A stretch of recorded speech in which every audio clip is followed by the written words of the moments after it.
नमस्कार साथियों।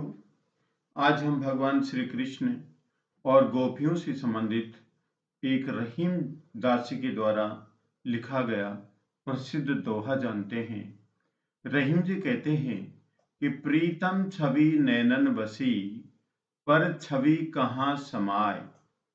भरी सराय रहीम लखी, आप पथिक फिर जाए। इसे दोहे का अर्थ समझते हैं कि प्रीतम छवि नैनन बसी।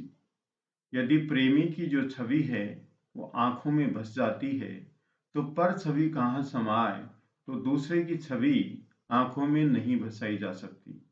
ठीक उसी प्रकार जैसे भरी सराय रहीम लखी, सराय का मतलब होता है धर्मशाला। धर्मशाला पूरी तरह से भरी हुई है तो बाहर जो यात्री है या पथिक है वो उसको देख करके आगे चला जाता है, अर्थात वहां नहीं जाता है।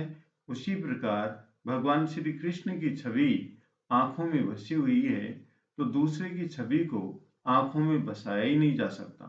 अब हम भावार्थ देखते हैं। हे सखी, तू क्यों चिंतित हो रही है? इस परम अज्ञानी उपदेष्टा उद्धव को मत छेड़। इसे उपदेश की वृष्टि करने दे, वृष्टि का वर्षा करने दे, बहुत अधिक उपदेश सुनाने दे। अपना क्या जाता है, हम सब पर इसका कोई प्रभाव नहीं पड़ने वाला।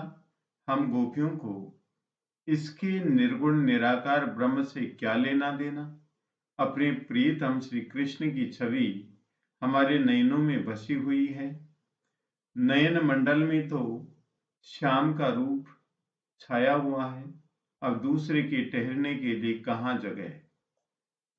रहीम कहते हैं कि यदि सराय पथिकों से भरी हो तो नया आने वाला पथिक अपने आप लौट जाता है। उसी तरह जब गोपियों के मन कृष्ण के प्रेम रस से भरे हुए हैं तो अपने निराकार ब्रह्म की बातें कहकर उद्धव स्वयं ही लौट जाएंगी, क्योंकि उसका असर गोपियां लेने वाली नहीं। उनके मन में घनश्याम साकार रूप में समाये हुए हैं। धन्यवाद। जय श्री कृष्णा।